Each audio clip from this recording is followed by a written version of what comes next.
Okay, hi. I just wanted to give some commentary on a cool Temtem match that I wanted to show some people. So here we go. I really wish I could pause during pick ban to give an analysis of pick ban. But I guess all you really need to know is that my opponent's team has 7 different water types to choose from, and my core for this match is mostly pretty weak to water. And those who aren't weak to water are weak to toxic, which my opponent has 2 toxic types here, as well as 2 crystal types, which, again, a bunch of my Tems are weak to. So once the first turn gets underway, I'll actually pause and give a small analysis of what the 2 teams look like after pick ban. So for example, we've got on my opening duo is Cycrox and Gazuma, which doesn't look super great for me, because my opponent's opening duo is a Shween and a Tordenite. These are 2 crystal types, with Gazuma being an electric type, which is very weak to, well, it's just regular weak to crystal, but the problem is Gazuma is also a very squishy unit. So basically, like, the reason that I put my Gazuma out here, there's a couple of reasons why. The first reason is because I really want to secure it. I wanted to secure it for this match before my opponent banned it. And the other reason was because I knew that this would result in a crystal type move being used onto this slot, which we'll see later. The other thing to go over in this match is, again, there's 4 different water types on my opponent's team that ended up coming through pick ban. The one non-water type is Toxic Crystal. And just to go over real quick, weak to Crystal and Toxic, but the rest of my team is actually not very weak to Toxic or Crystal, but the issue is that basically the issue being that the only units that can stay out, because there's always going to be a water type on the board, right? And the units that resist water, let's see, the units that aren't weak to crystal or toxic, Gallios, Grumper, and Cycrox, out of the 3 of those, only Cycrox is not also weak to water, so Cycrox is really the only unit who can stay on this board safely, ever. Because they're just going to keep the Tordenite on the board, or they could just keep the Tordenite on the board to threaten literally everyone, you know, except, basically to keep everyone but Cycrox in line. They would just need a water type on the left and the Tordenite on the right? But the thing is, like I said, I picked my Gazuma partially to secure him for my team, but also partially as a bait move, so that I could ensure that a Tordenite's crystal attack would go out onto the slot. Because not all of my team, even though there are units that are weak to water instead of crystal, but I already knew, because my opponent was sending out Shween with a Tordenite, and Shween is a support unit and Tordenite is very tanky, so I'm thinking my opponent's going to be using a buffing move on the Tordenite to make it survive basically forever, so it can live forever. And so I know that there's not going to be a water attack coming out into this slot, only the crystal move that I was talking about. And as a result, I can send out one of my earth types safely here. And then there's another move coming out. I'll go over this in just a minute. But first, so I bring my Grumper out, which is weak to water type attacks, but I know that my opponent here is not going to have the water type use a water attack, it's just going to use a utility move. So the Crystal Spikes does come out on Grumper, dealing a little bit of damage. Now, I've got another thing that was a very important strat for this first turn, because again, I'm bringing my Grumper out here because I know it's not going to take a water attack, but Shween is very fast. And I know it's going to murder my Grumper on the next turn if I don't do something about it. So what we do is we have our Cycrox use Strangle on Shween. And what that does is you can see these little, like, bars over here. Basically that means that Shween and Cycrox, basically Strangle is a move that makes the user of the move and the target of the move skip their next turn. So that gives my Grumper another turn of safety from the water type that's on the board, right? In exchange for my Cycrox skipping its next turn. Okay, so on the second turn, my opponent brings out another water type because he knows, yeah, okay, you can disable one of my water types, but maybe not both, right? But I've got a plan. Because again, we can't have two water types attacking in the same turn, and we don't have a strangle user anymore, right? Strangle user was you know, disabled, skipping his turn, so we switched Gallios in instead.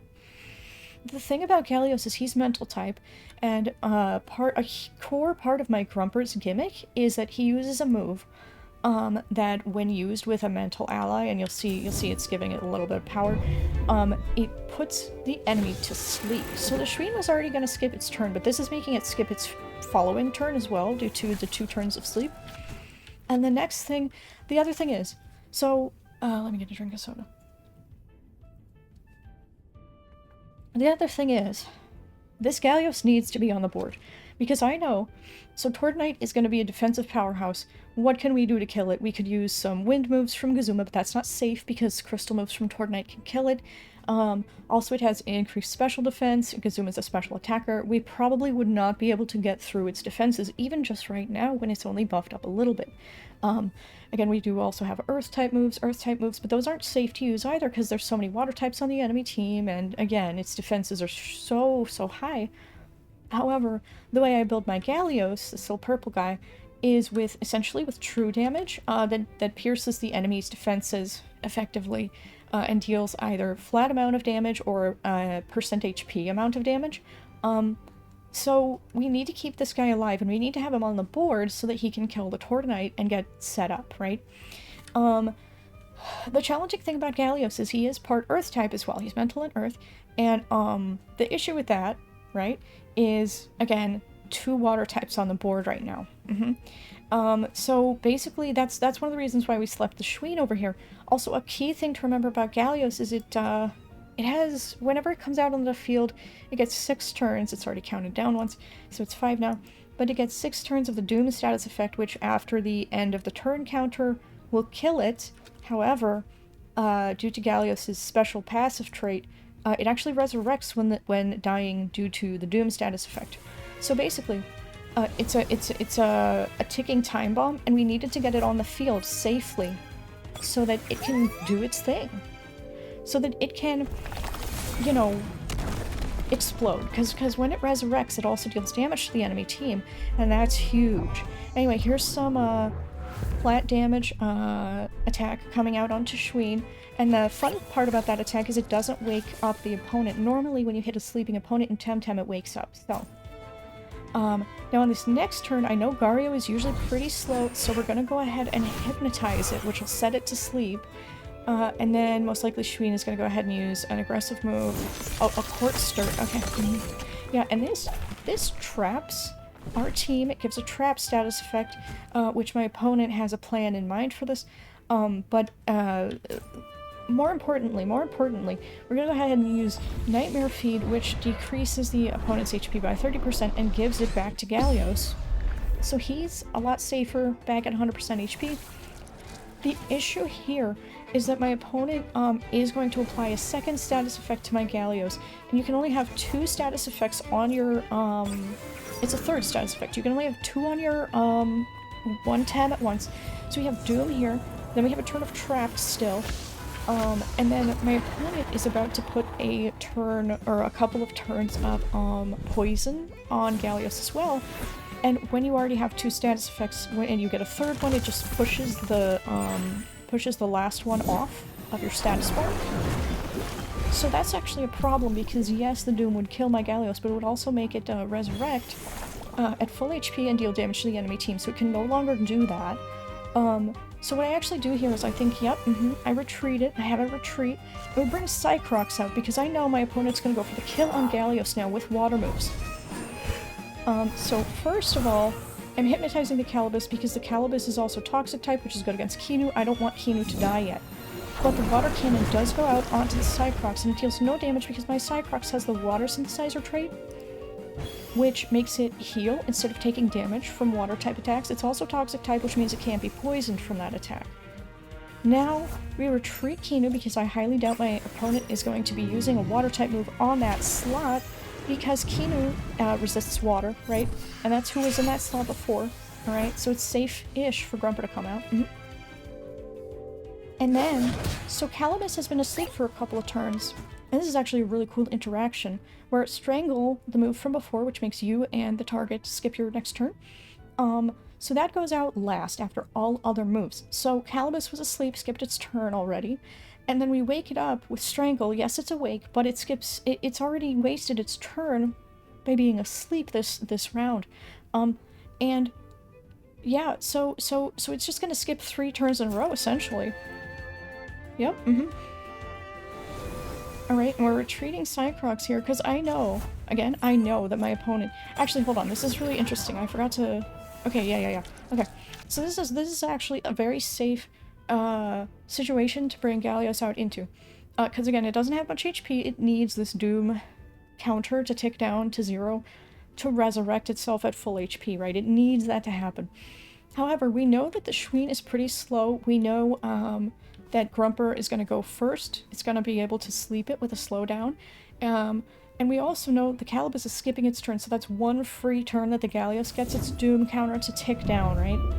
And then the following turn, Calibus is going to be awake, but it will no longer have that alerted status effect that prevents sleep that is applied after you wake up, right? So, and Schween's going to be asleep for this next turn too. So that's 2 free turns that Gallios just gets its Doom counter to tick down, which is incredible. Absolutely incredible. And I think we get another... Do we get another Nightmare Feed off here? We do! Alright, so that's going to deal 30% HP damage to the Calibus and heal Gallios for 30% of his HP. Right?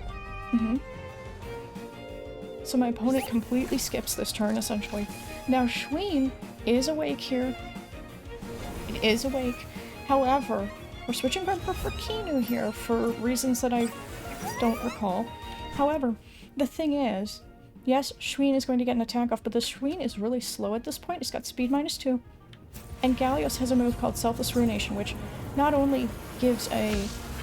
it ticks down the Doom counter by 2 turns, so that's huge, but it also gives the target a turn of evasion, which, will, for that turn, it'll allow the user to dodge 1 attack, just like the attack used by Schween, right?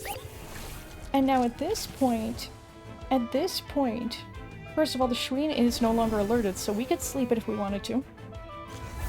And the opponent actually brings out the Piranhiant instead, because they know I'm going to sleep that slot, right? And this Piranhiant just so happens to have a bait item, which pushes off status effects, gives 2 turns of immunity the first time you're attacked in the battle, right? So that's not a sleeping Piranhiant anymore, right? And we damage the Calibus, and the Calibus tries to get some damage into the Gallios, because its Doom counter is going to tick down right now, right? Okay. Alright. It's ticking down. Alright, it's resurrecting. Back at full HP. Oh, there you go. Resurrecting. And it deals a percentage of its remaining HP at the time of death to the opponents, which is great. So we're retreating Gallios now, and this is actually exceptionally risky. And the reason for that is that when Gallios resurrects, its Doom is reapplied, right? 6 turns of Doom. And yes, Gallios ordinarily resurrects when the Doom counter kills it. However, if it's not on the field, if it's back on the bench, and, you know, we've got other people out on the field right now, if the Doom counter kills it while it's on the bench, it just dies. It doesn't resurrect. So basically, my Gallios has, like, 5 more turns. If I don't put it back onto the field in that time, it dies. It's just dead. So, and now my opponent thinks that Gallios is going to stay in that slot, and he uses Cold Geyser, which, again, doesn't do anything to the Cycrox that I switched in, because it has Water Synthesizer, which makes it heal from water attacks instead. And let's see what happens the next turn. I don't remember. Let's see. Okay, so Tordinite's healing itself from its item, alright. Okay, so we do go for the Hypnosis onto the Tordinite, and I know part of the reason we do this, Tordinite's really slow. We know we can get this sleep off without it getting a move off. That's great, because Tordinite is super effective against Kinu, has 2 different moves that are super effective against Kinu, right? And Piranhiant can't do anything to either of these guys. He can't. And I think my opponent thinks that I'm going to switch out the Cycrox Because he just uses another water jet, which does make my Cyclops skip his turn due to being frozen. But that's it. It doesn't deal any damage or really do anything. Alright. So next, I actually retreat my Kinu, and this was, I think, a good move, but this is, it's a little bit sketchy because my opponent actually hits his own Tortonite with the Piranha, thus waking it up, because normally when you get hit, there's some exceptions with my Galeos' moves, but normally when you get hit when you're asleep, it just wakes you up, alright? And then Tortonite goes ahead and uses Tortonite's Garden on the slot that Kinu is in on my Grumper. And this attack does, I think, a negligible... it doesn't deal any damage at all, but it does give 4 turns of Doom to the target, right? Which, Doom doesn't normally resurrect you. It normally just kills you, right? It's only Galeos who resurrects from Doom, so we have to find a way to get rid of this Doom. Or else my Grumper's gone, right? And now, for the 1-2 punch, my opponent brings out another water type, right? Yeah. So, trying to bide my time a little bit until I'm able to push off the Doom. I make a little bit of a mistake here because when Piranha gets low HP, its attack is just like increased greatly. I forgot about this because nobody ever uses Piranha. But here's the strat for getting rid of Doom on Grumper. Is first of all we have Grumper put itself to sleep with the slowdown. It can target itself here. Then the Galeos uses Selfless Ruination, giving it a point of dodge, right? And this pushes the Doom off of it. Pushes the Doom off of Grumper. Grumper is safe now. The problem is, of course, this Piranha. The Piranha has a buttload of attack now, and it's just... oh, look at all that damage it did. That's incredible, right? So my opponent knows that he's got this big weapon, this aquatic missile, on his team, and he knows that I know that I need to get rid of it immediately. So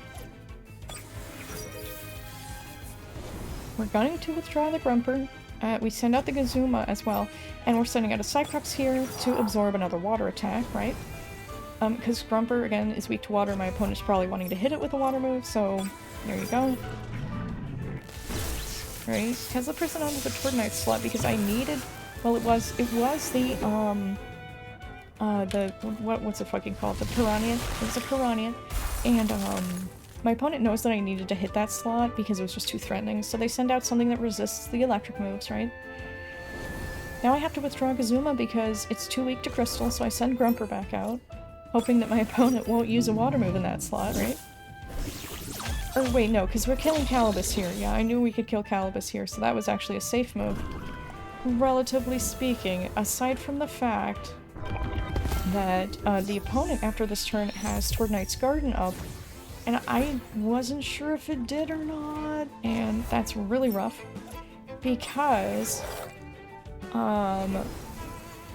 again, I need to try to attack that slot with the Piranha because it's too much of a threat. Even though I really knew that my opponent was going to withdraw it, you know. But anyway, Tortonite's Garden is up, and I was hoping it wasn't. I wasn't counting turns, but it is up. So my intention was to strangle the Tortonite to disable it on the following turn, hoping that it didn't have Tortonite's Garden up quite yet, but it does. And now with Galeos gone, we have our best way to push off Doom completely gone, right? So now we just have to make use of Grumper as much as possible, and it is turn 20 out of 25 now. At the end of turn 25, whoever has the most Tems alive wins. And anyway, so we gotta get as much utility out of Grumper as we can while he's still alive for the next 3 turns, right? Okay. Tortonite's just getting some rest here, because he was strangled the previous turn, right? He has to skip his turn. Then we gotta try and get kills here, because again, I know that my Grumper's about to die, which will put me down to 3 Tems. My opponent has 4 right now. So if we can't match their amount of Tems at minimum, we lose, right?